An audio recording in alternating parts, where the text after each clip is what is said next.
Welcome everybody again to another episode of Build with a Plan, how to build your business the right way. If you've been following along, there's a main reason why I am doing this podcast. It's because I've learned a lot of lessons the hard way over my 30 years of being an entrepreneur. And my hope here is that I can help you as a business owner, that you can avoid some of the pitfalls and the mistakes that I've made so that you don't need to pay the price that I paid. All right, enough about that. What do we want to talk about today?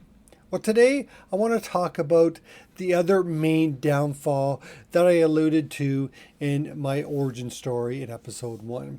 I was talking about, one of course is the not having a plan. That is what inspired the title for this episode, not for this episode, for this podcast, Build with a Plan. Now, the second part of it is I define a successful business as a business that can run without your day-to-day input and that is profitable and that you are able to sell it without your day-to-day input. Okay, you've got a plan, it's profitable, and it can run without your day-to-day input. So what does that look like? Well, first of all, you need to have a plan. Funny enough, you have to have a plan. What does that look like? What is the goal that you're looking for? Are you looking to get to where you're not involved at all in your business? Or do you want to be involved maybe 10 hours a week? Just overseeing, making sure that your vision is being met. That is what you need to start with, is the goal. What do you want from your business? What does that look like? Again, are you working, 3 hours a day? Do you come in the morning, make sure everything's going the right way? Do you check in at the end of the day to make sure things have gone the way you want to? Or do you meet, you have meetings on Mondays, you meet with your key people and you make sure that the business is going to do what you want it to do that week, that everyone's held accountable and that everyone's achieving the goals that they set out. Is that what you want it to be? Or do you want to be there, 4 or 5 times a week? Like I said, maybe working at other projects while you're in the office, but again, not involved in the day-to-day decisions so that you're able to have that business run. Here's the litmus test. Think about this. Can you go away from your business for 3 months and it not miss a beat? I know that sounds a little bit far-fetched, but that's what I suggest you shoot for. Get your business to a situation so that you can actually leave, if you want, for 3 months or not. Okay? That's what you need to be looking for. Now, once you've got the business to that level, then it's good. Then you know that you have a very viable, successful business so that you're able to sell it if you want to. It's in a position where you can transition it to a member of your family, or you can sell it potentially to one or some of your employees. That's what you really want to be looking for. Because in my opinion, if you don't have that type of business, you really own a job. And when the time comes for succession planning, it's going to be very difficult. It's going to be a long, arduous process to even get some value that you think is in the business. Or you're going to end up just selling it for what the customer list is worth. So what do you want to look like? What do you see your role in the business? That's what you want to do. And then you need to start small. What do you need to start putting in place? What can you hand off? What responsibilities? And more importantly, what decisions can you delegate to other people in your organization? This is what you want to be looking at. Start offloading some of those day-to-day decisions. Empower other people on your team to be able to make those decisions for the business. That's what you want to start doing in the beginning. What does that look like? Now you're gonna start analyzing your business. Do I have the staff?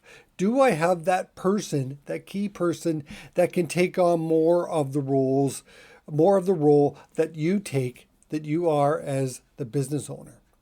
And if you don't, do you need to hire that person? And if so, what criteria do you want that person to have? What skill set? Do they need to be from the industry, or do they just need to be a very good leader? That's what you need to be thinking about. What type of person do I need to hire to make sure that they're going to be able to carry on the delegation, the vision, more importantly, the vision and the accountability that you're bringing to the table? Now, the best way to do that is to make sure that you add value to your product or service. I know you're going to hear me talk about this a lot, but there are 3 key reasons why you want to make sure that you have value add to your product or service offering. And the first one is that it now becomes an apples to oranges comparison. Before, if you were delivering the same service or product as the competition, then all it comes down to is price. You got it. And typically, best price wins. Sometimes a relationship can play a bit of a factor, but bottom line is, if there's no differentiating factor between your product or service and the competition's product or service, then price becomes the only way to do it. All right, so what does that mean? Well, it means you're adding other products, other services that bring value, that start solving other issues that your client has. You want to make sure that you're adding value.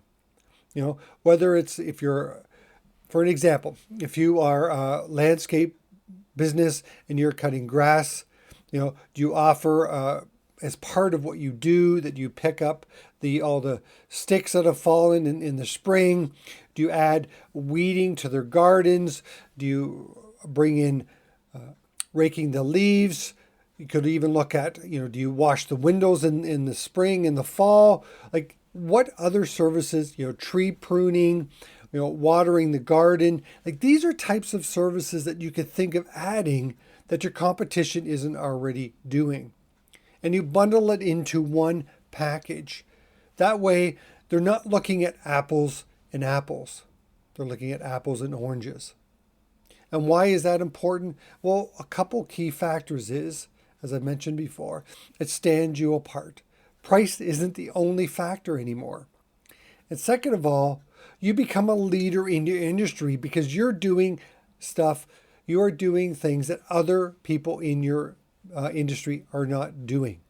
You're the leader. And because you're adding more value and that you're a leader, you're able to charge more. And when you're charging more, typically because you're already there, you're being able to maximize your staff and your situation, typically means that you have more profit. And more profit gives you more flexibility. And that's where you want to go with the business. You want that flexibility. You want that extra profit to look at, okay, now what can I do? Do I need to hire another staff? Now you have the revenue to justify bringing in someone else to manage the business while you take a step back. Now, I don't say that you take a step back far enough that your vision isn't part of the business. I think you still need to be the visionary for your business until the point where you've got it going to, it's steaming along really well and you don't really need to do much. Then you can step back. But you need to be the vision, and you need to be able to convey that vision to the people below you, your staff, right? The people that look up to you, you need to be letting them know why you're doing what you're doing. The vision can't be just about you making a ton of money and being able to get time off. You want to build a business that looks after the staff and it looks after the clients in such a way that it's a very symbiotic relationship so that everybody wins. That's what we want to look at, bringing more value to your clients You've got more satisfied staff because you're able to pay them properly, and you've got more satisfied clients because you're solving more of their problems. And then the third part is you've got more profit in there, so you're able to hire the people to help take some of that load off of you. And that's what you need to be looking at, the flexibility of adding value to what you are offering right now. Now, it could look different for every business. And this is not a cookie cutter situation. This is definitely something that takes a lot of forethought. This is something that takes planning. It takes vision. It takes understanding your client. You have a primary problem that you're solving for your client. Going back to the landscape person, for example, their client wants their yard to look nice. And depending on what neighborhood you're in, the motivation could be slightly different. But the main problem that you're solving is having their lawn manicured, looking nice on a timely manner so that they don't have to worry about it. They come home, they like the way their house looks. They're not worried about the neighbors, thinking, why didn't they cut the grass? Are they too lazy? Do they not have enough time? Do they not respect the neighborhood? It doesn't matter what their thoughts are, but you're solving that problem, right? That's the main problem. But if they're busy enough that they can't cut the grass or they don't want to cut the grass, what else can you offer to add to that package? Now, that's something I want you to think about. But then again, the idea is to add value so that you can have that apples to oranges. You become the leader in your industry and you become more profitable, which gives you more flexibility. And that allows you, I know I've said this before, but that allows you to do what you want with the business to get you that financial freedom and the time freedom that most of us want when we started our business. So it takes with a goal. What do you want that business to look like? What do you want your role to look like in that business? Start small. What can you start delegating to the people in your organization already? And second of all, who do you need to hire and what skill set do they need to have so that they're able to take over the most of what you are doing on a day-to-day? So that's what we're talking about today. Build with a plan. Coach David here. Until next time, take care.